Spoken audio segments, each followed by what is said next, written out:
안녕하세요. 보험금 팔례방입니다. 파킨슨 병 치료를 위해 처방받은 도파민 효능제와 레보도파 제제의 부작용으로 발생한 환각, 환청 증상으로 인하여 자택에서 투신한 경우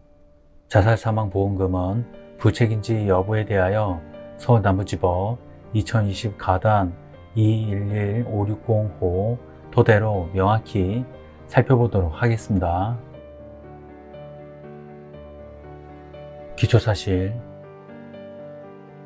망인은 2019년 10월 30일 11시 55분경 자택에서 투신하였습니다. 재판부의 판단, 쟁점,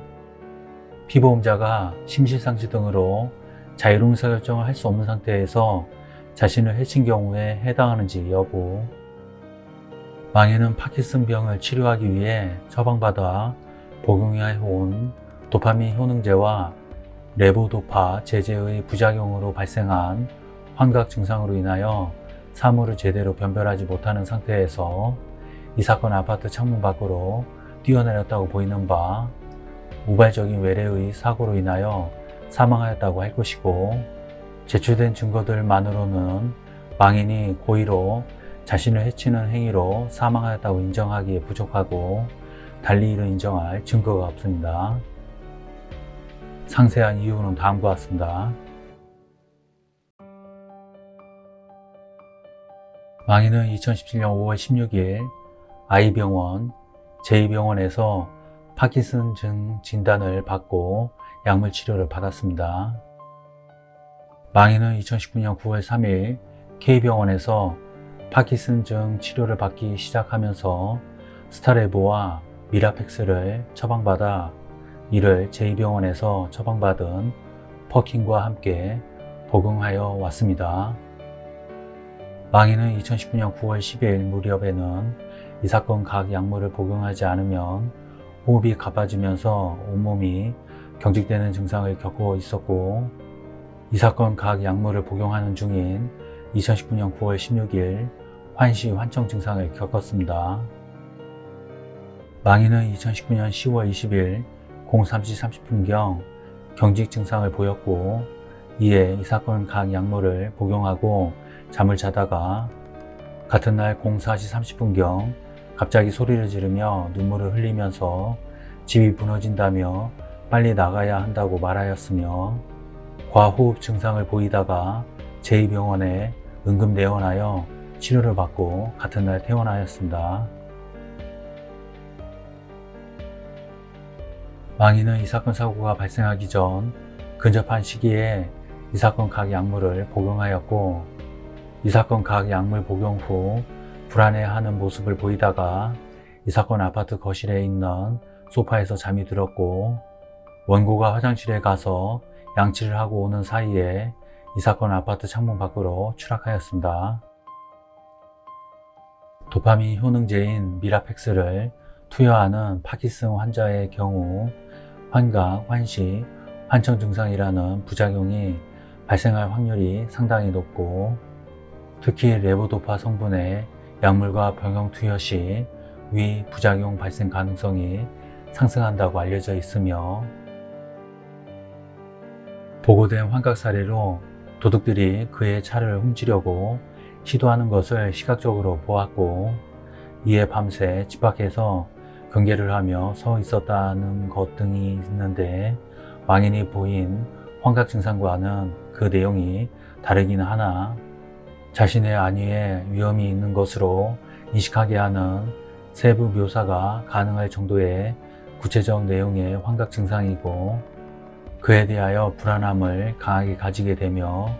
그 위험을 회피하기 위한 행동을 한다는 점에서 동일합니다.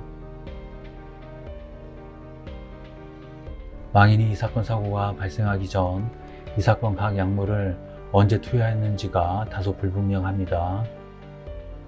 그러나 앞서 본 이 사건 사고 발생 경위에 비추어 보면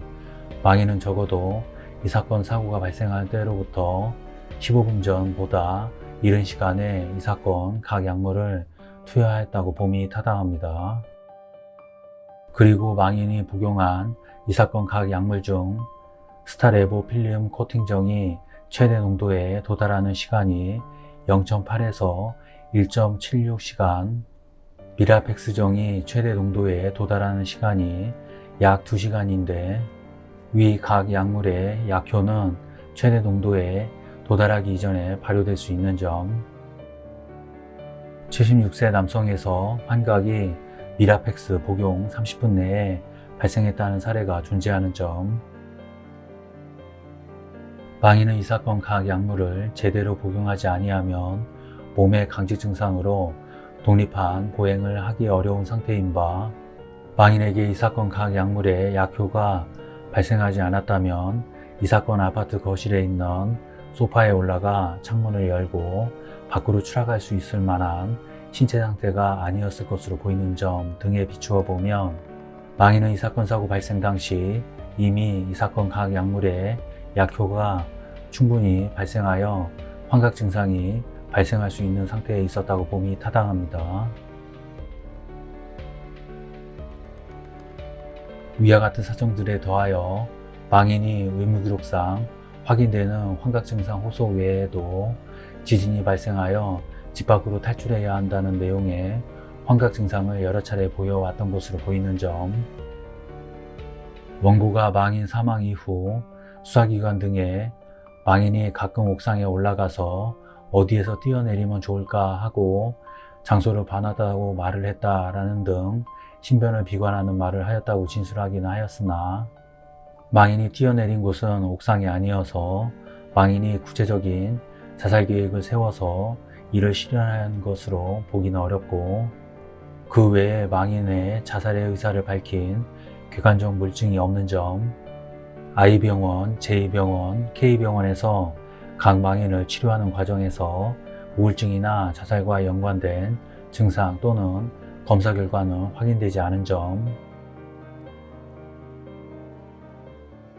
오히려 이 사건 사고는 망인이 위와 같이 겪은 환각 증상의 내용에 비추어 충분히 발생할 수 있는 사고에 해당하는 점, 이 사건 감정이도 이 사건 발생에는 망인의 우울한 점이 부각된 것이라기보다 이 사건 각 약물의 부작용과 연관된 환청, 환시, 파킨슨병과 연관된 인지기능 저하 등으로 인하여 판단력이 떨어졌을 가능성이 더 의미가 있다라는 의견을 밝힌 점 등에 비추어 보면 망인은 이 사건 각 약물의 부작용으로 인하여 환청, 환각, 환시로 인하여 정상적인 판단을 할 수 없는 상태에서 이 사건 아파트 창문을 열고 나가 추락하였다고 봄이 타당하고, 망인이 고의로 자신의 생명을 해하는 행위를 한 것으로 보기는 어렵습니다. 결론적으로 보험회사는 보험 수익자에게 재해사망보험금을 지급할 의무가 있습니다. 마치겠습니다. 긴 시간 시청해 주신 점 고맙습니다.